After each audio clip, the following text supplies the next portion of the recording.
এটা আসলে জটিলতাটা কেন সৃষ্টি হলো বলে আপনার মনে হয় এবং জট খুলবে কিভাবে? জটিলতাটা তৈরি করেছে ঐকমত্য কমিশন, যেটাকে আপনি ইউনুস রিয়াজ কমিশন বলতে পারেন। ইউনুস রিয়াজ কমিশন যেটি করেছে, নিবন্ধিত সব দলকে ডাকে নাই। ফলে এই কমিশনটি আসলে অর্ধেক কমিশন, পুরো কমিশন না। নিবন্ধিত রাজনৈতিক দল সবাইকে ডাকা উচিত ছিল, তারা ডাকেন নাই। তারা তাদের মনের ইচ্ছা মতো জুলাইয়ের পক্ষে জুলাইয়ের বিপক্ষে আগেই ভাগ করেছেন। কে জুলাইয়ের পক্ষে কে জুলাইয়ের বিপক্ষে, এটা তারা কিসের ভিত্তিতে ভাগ করেছিলেন এটার কোনো ডেফিনিশন দিয়েছেন? ওনারা দেন নাই।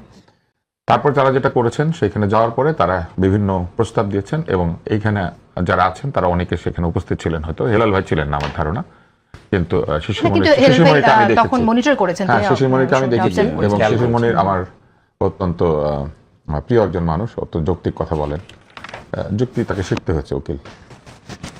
তো সেইখানে শিশিরমণি একদিন দাঁড়িয়ে বলেছিলেন যে এই সরকার অমুক অমুক কারণে কিন্তু আসলে অবৈধ, আমার মনে আছে। তিনি ব্যাখ্যা করেছিলেন কেন এই ইউনূস সরকার আসলে ঠিক বৈধতা নাই। তাহলে ওই যুক্তিগুলো তো ঠিক ছিল। তাহলে মোটামুটি সাংবিধানিকভাবে অবৈধ, কিন্তু সুপ্রিম কোর্ট থেকে রেফারেন্স নিয়ে তৈরি হওয়া একটা সরকার। এবং আমার মনে আছে শিশিরমণি সম্ভবত সেখানে বলেছিলেন যে রেফারেন্স যে দিয়েছে সেই বিচারকদের সিগনেচার কোথায়, এরকম একটা প্রশ্ন মনে আপনি করেছিলেন, ওই কাগজটা কোথায়? বৈধ বলি নাই, আমি বলছি যে 106 এর উপর বৈধতা না, 106 এর উপর জনগণের পাওয়ার। উনি বলেছেন জনগণের পাওয়ার, কিন্তু জনগণের পাওয়ার কোথা থেকে আসছে? জনগণের পাওয়ার জনগণের একটা পক্ষ থেকে এসেছে, পুরো জনগণ তো ওখানে আসে নাই। যদি আসতো তাহলে আবার গণভোট লাগে কেন? জনগণের পাওয়া পেয়ে গেছে, সবকিছু করে ফেলতো না, সেটা আবার পারছে না করতে। তখন তারা কি করলেন? তারা একটা বাস্তবায়ন আদেশ দিয়েছেন। সেই বাস্তবায়ন আদেশ যে দিয়েছেন প্রেসিডেন্ট দিয়েছেন, কিন্তু ওই প্রেসিডেন্ট ওই আদেশের মধ্যে সংবিধানের নাম উল্লেখ করেছেন। এখানে আছে ওই আদেশটার মধ্যে, সেখানে আছে যে এই কোন নির্বাচন কমিশন করবে। তাহলে নির্বাচন কমিশন করবে যে নির্বাচন কমিশন সংবিধানের অধীনেই তৈরি হয়েছে। তাহলে উনি নিজেও ওই সংবিধানের অধীনে শপথ নিয়েছেন, যে সংবিধানটা আছে সেই সংবিধানের প্রেসিডেন্ট এইভাবে সংবিধান সংস্কারের আদেশ দিতে পারে না। উনি কোনো কিছু তৈরি করতে পারেন না যেটা সংবিধান সংস্কারের লক্ষ্যে তৈরি হবে। এটা করতে গেলে তাকে একটা নির্বাচিত সংসদের মাধ্যমে অনুরোধ পেতে হবে। অনুরোধ যারা করেছেন তারা আবার ওই শিশিরমণির ওই বক্তব্য অনুযায়ী যে 106 রেফারেন্সে তারা ক্ষমতা নিয়েছেন, কিন্তু আসলে এটা 106 রেফারেন্সে নেওয়া যায় না। কিন্তু নিয়েছেন তো তারা 106 রেফারেন্সে। তারা কেউ কিন্তু কাগজে কলমে কোথাও লেখেন না আমরা জনগণের রায় বা জনগণ থেকে নির্বাচিত, কোথাও কোনো কাগজে নাই। ঠিক আচ্ছা, তাহলে দেখেন ওনারা শুরুতেই নিজেদের মধ্যে একটা গোজামিল তৈরি করে রেখেছিলেন, যেটা শিশিরমণির ওই আলোচনার মধ্যে উল্লেখ করেছিলেন যে 106 এটা হয় না, বলতে হবে এটা জনগণের। তো জনগণ যদি ঠিকই করে থাকে, তো জনগণ তো ওনাদেরকে থাকতে দিয়েছিল মেয়াদ ছাড়া। তাহলে গণভোটের দরকার কেন হলো? শোনেন, না গণভোট কেন দরকার হলো, গণভোট কেন দরকার হলো এটা ওনারা ব্যাখ্যা করবেন। গণভোট কেন লিখেছে, আমার কাছে তো মনে হয় গণভোটের দরকার ছিল না। আমি সাধারণ বুদ্ধিতে যাবো, যে কমন সেন্স। তাহলে ওনারা কি করলেন? ওনারা বলছেন যে 106 রেফারেন্সে এটা বৈধ ছিল না সরকার, কিন্তু সেই বৈধতা আবার সরকার দাবি করেছিল আমরা 106 বৈধ।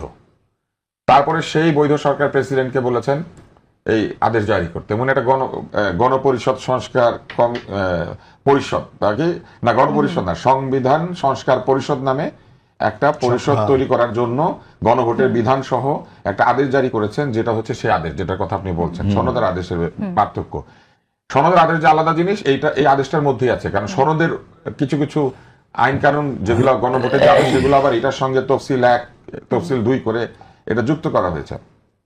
এখন দেখেন প্রেসিডেন্ট বলছেন যে সংবিধান সংস্কার করা হবে, তার মানে একটা সংবিধান আছে, তাহলে সেই সংবিধানের যেসব ধারা আছে সেগুলো প্রযোজ্য আছে। কিন্তু আদেশের মধ্যে আবার আছে এত এত এত এত ধারা আছে, 8, 9, 10, 11, 12, 15 অনুচ্ছেদ গণভোটের ইতিবাচক ফল সরকারি গেজেটে প্রকাশের তারিখে কার্যকর হইবে।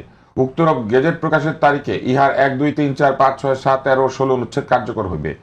প্রেসিডেন্ট শুধু বলেই দিচ্ছেন না, কবে কবে কার্যকর হবে এটা ডেট পর্যন্ত বলে দিচ্ছেন। তারপরে আবার এটাও বলেছেন যেহেতু সরকার গণ অভ্যুত্থানের মাধ্যমে প্রকাশিত জনগণের সার্বভৌম ক্ষমতা অভিপ্রায়ের ভিত্তিতে, এইটা হচ্ছে ওই যে শিশিরমণির সাহেবের ওই যুক্তি, এই যে জনগণের সার্বভৌম অভিপ্রায় ভোট ছাড়া কেমন করে হয়? এই সরকার তো বলে নাই তারা বিপ্লবী সরকার, এই সরকার তো বলে নাই যে আমরা এই সংবিধানকে তুলে দিয়েছি। এই সরকার সরকার হওয়ার সময় যে সংবিধানের রেফারেন্স নিয়েছে, নিয়ে এসে কি বলে জানেন, ক্ষমতার বিষয়টা একটু বোঝাতে নিয়ে এসে কি বলেছে জানেন? বলে যে না এখন আমরা অভিপ্রায়ের, তো অভিপ্রায় দিয়ে বসে যাইতেন, কোর্টে গেছিলেন কেন? এবং প্রেসিডেন্ট যে সংবিধানের অধীনে শপথ নিয়েছেন, প্রেসিডেন্ট শপথ ভঙ্গ করেছেন এই আদেশটা জারি করার মধ্যে দিয়ে। কিন্তু এগুলো বলা যাবে না, বলা যাবে না কেন জানেন? ওনারা আবার এরকম নিয়ম কানুনও করতে চেয়েছেন।